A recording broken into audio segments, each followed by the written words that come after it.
नमस्कार फरीदाबाद, मैं योगेंद्र पाल आपके साथ और हम पहुंचे हैं बीके हॉस्पिटल। एक आपसी लड़ाई झगड़े का मामला है, पति पत्नी की मारपीट का मामला है। क्या मामला है वो हम आपको बताएंगे, क्या हुआ था। और आप देख रहे हैं ये जो महिला हैं हमारे सामने बैठी हैं, इनको इनके पति ने किसी नुकीली चीज़ से वार किया है और क्या हुआ था वो इन्हीं से ही जानेंगे। एक बार जानते हैं क्या नाम आपका? राजवीर। जी, क्या नाम आपका? मीनू। मीनू जी, क्या हुआ है? हमारी 4 सालों से लड़ाई चल रही थी। इससे पहले भी मेरे को ये दारू पी के मारता पीटता था, तो इसलिए मैंने दहेज मांगता था, तो मैंने दहेज का केस महिला थाने से करा था 4 साल पहले। खर्चे का भी करा था, जो होता है महिला थाने से, डीएवी का। फिर मैंने अभी 6 महीने पहले डिवोर्स का केस करा और बच्चों का अलग से केस करा था खर्चे का। हाँ जी, तो ये अभी डिवोर्स की तारीख थी हमारी 17 तारीख को, 17 नवंबर को। तो हम दोनों गए तो अलग अलग थे पर आए साथ साथ थे, क्योंकि बच्चों का खर्चे का भी था। वो मिडिल सेंटर में हमें भेजा गया था फैसले के लिए कि वहाँ पे देख लो, एक बार बातचीत करके आप कोई गुंजाइश हो तो।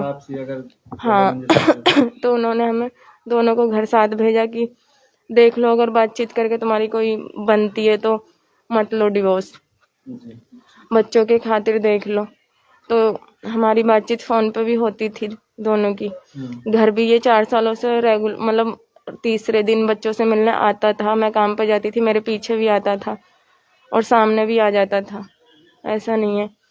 पर अभी परसों की बात है, तो मैंने इसको करीब 7:30 बजे फ़ोन करा कि आजा सब्जी वब्जी ले आते हैं, बच्चों के लिए दूध पानी ले आते हैं। राजवीर।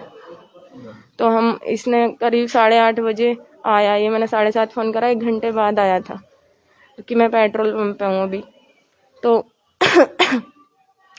पेट्रोल पंप से 8:30 बजे करीब आया, तो हम मंडी भी गए और राशन भी लेकर आए बाहर से। हमारे साथ बातचीत भी हुई है बाहर भी।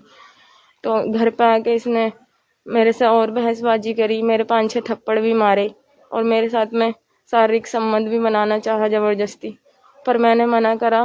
मैंने 29 तारीख को हम कोर्ट में देख लेंगे, हमारा फैसला हो गया तो ठीक है, वरना कोई बात ही नहीं है, डिवोर्स ले लेंगे। तो इसी बात पे इसने गुस्से में आके मेरे को मार दिया। क्या मारा ये? इसके हाथ में चाबी का छल्ला था, उसमें कोई नुकीली चीज थी। अब ये नहीं पता कि वो चाकू था कि क्या था, पर डॉक्टरों का यही कहना है कि चाकू से वार हुआ है। घर पे आके उन्होंने आपको जी हाँ, मेरे कमरे पे आया था सन 2011 में। उसके बाद से कितनी बार आप लोगों के बीच में मिसअंडरस्टैंडिंग हुई, अनबन हुई? सन 2011 से थोड़े दिन बाद ही ये दारू पीता था। मुझे पता नहीं थी कि ये दारू पीता, ना मेरे माँ बापा को पता थी ये दारू पीता। ये पहले से किसको पता होती है। मारपीट करता था, बच्चे हो गए तब भी मारपीट करता था। कितने बार इसने मेरे हाथ पैर तोड़े, पलस्तर चढ़ाए। किस रीजन से करते थे ऐसा? दारू पीते थे, दारू पी के तो कोई दारू पी के मारता था। कई बार ओल्ड के थाने में कंप्लेंट दी है, पलस्तर चढ़े को लेके गई हूँ हाथ पे, पर हमारा उस टाइम फैसला हो गया था। ऐसा कोई बात हुई नहीं, मतलब कि एफआईआर वगैरह बनी हो। कितने बच्चे? 2 लड़के हैं मेरे। इस बारे में आपने अपने परिवार में बात करी?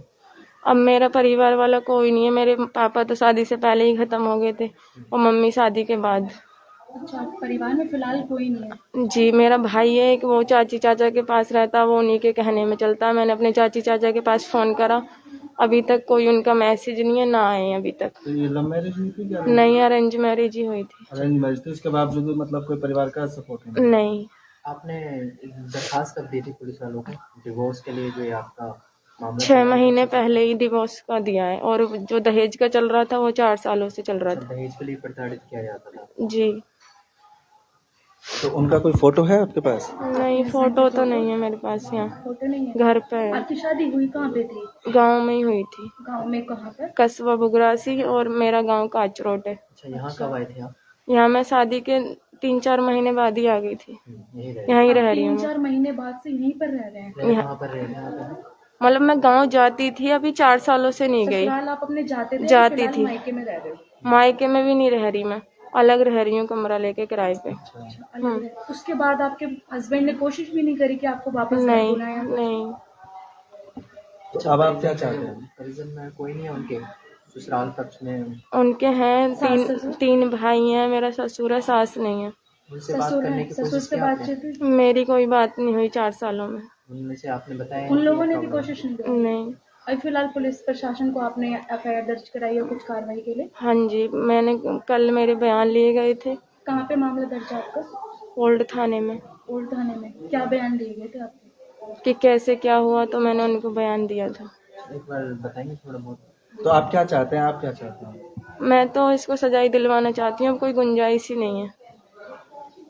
अच्छा, कितने महीने से आप अलग रह रहे थे डिवोर्स के लिए, जब आपने 6 महीने पहले जो हम रह तो 4 सालों से अलग रह रहे हैं, पर मैंने डिवोर्स का केस अभी 6 महीने पहले डिसीजन लिया है कि मैं अब इसके साथ नहीं रहूंगी। 4 महीने से दोनों ही अलग रह रहे थे? नहीं, हम बोल तो रही हूँ 4 सालों से रह रहे हैं 4 सालों अलग, से। पर 6 महीने पहले मैंने डिवोर्स का केस कराया। तो इसका कारण क्या केवल यही था कि शराब पीना, या कुछ कोई और रीजन भी था जिसकी नहीं वजह जी, से? कोई और रीजन नहीं था।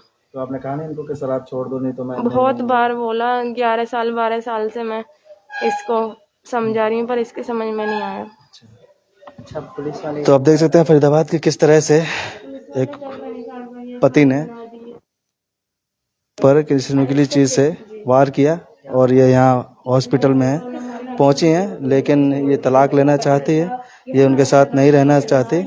आगे जो भी कार्रवाई होगी वो भी आपको बताएंगे, जोड़ेंगे आपको शहर की ऐसी महत्वपूर्ण खबरों के साथ। बहुत बहुत धन्यवाद। किसी चीज से वार कर दिया। इनका जो मामला है पुलिस में दर्ज हो चुका है और इनका कहना है कि इनके हस्बैंड को हिरासत में ले लिया है और